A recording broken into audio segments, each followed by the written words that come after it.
everyone, welcome back to the Thousand Palms Library YouTube channel. My name is Shanice. Today I'm going to read with you Oona, written by Kelly DiPuccino, read with permission of HarperCollins publisher. Now let's get started. Oona, written by Kelly DiPuccino, pictures by Raisa Figueroa.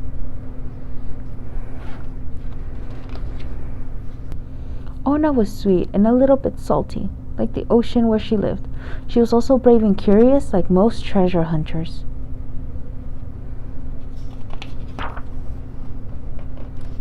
When Oona was just a baby, no bigger than a scallop, she chased a pearl into the mouth of a whale. Lucky for her, she popped right back out. As the years passed, Oona found bigger treasure and even bigger trouble. It's a good thing she has Otto. Oona rescued Otto from an oyster net when he was just a pup. She taught him tricks like sit, roll over, walrus, and her favorite, pufferfish. Oona and Otto searched for treasure nearly every day. They uncovered keys and coins and buttons and bottles. Sometimes they even found lost gold. And sometimes lost glasses. But there was one special treasure Oona could never quite reach. The crown. It was extra sparkly in a way that made Oona's heart thump, but the crown was stuck deep in the rift, and not a pole or a pail or the sticky stick of a snail could get it unstuck. Still, Oona was determined.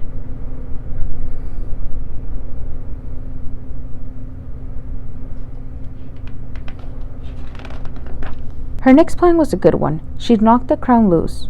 Unfortunately, the current shifted, the lobster crate and rock drifted, and the squid, well, you'll see for yourself. It's hard to say who was more surprised when the water cleared, Oona or the shark. Her third plan most definitely would have worked if the crabs hadn't been so crabby and the waves hadn't been so wavy. And if the longship plank hadn't bumped her head hard before the greedy rift gobbled it up too.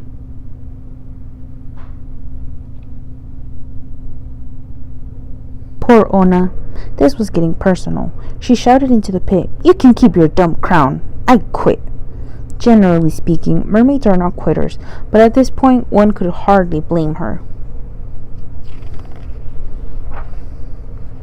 Instead of looking for treasure with Otto, Oona napped on the rocks with the sea lions.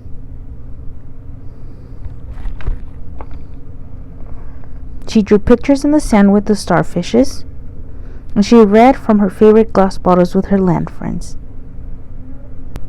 All of this would have been perfectly fine, except Oona wasn't perfectly fine. Clearly she was missing her spark, and a mermaid without her spark is like a seagull without an appetite. Unnatural.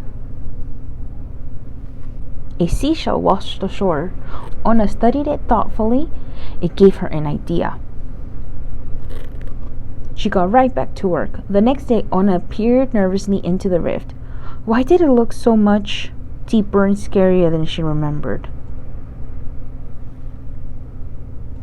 Otto pretended to be a narwhal, making Oona laugh. Admittedly, the new treasure hunting goggles she had invented were funny looking, but they were also her best shot at reaching the crown. She drove to the bottom of the murky rift. That's when Oona noticed something she couldn't see from above. A bridge. A bridge made from a crate, a rock, and the very same plank that had planked her on the head. And it led right to the crown. But what was that rumbling sound? It grew louder and louder. The ocean floor shook and the water around Oona churned into a thick stew of swirling sand and sea creatures. She couldn't see. She felt trapped. Would the hungry rift gobble her up too?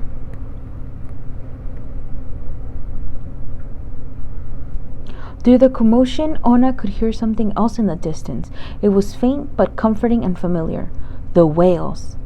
Oona sang along until the rumbling stopped and the water cleared. Finally, this was her chance. Oona held her breath. Ready, steady, aim.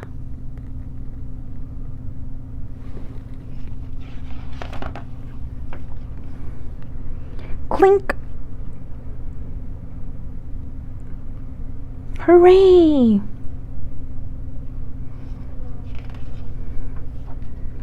We did it! Oona cheered, placing the crown on her best friend. It really is beautiful, she gushed. But these, Oona said excitedly, holding up her new goggles, these are spectacular. Otto agreed, because sometimes the best treasure in the world isn't found. It's made. The end. Well, I hope you guys enjoyed that book as much as I did. I loved it. You guys can check this book out at the library. Just call us and we'll place it on hold for you. That way you can borrow it and take it home with you and read it at home. Bye. Have a great day.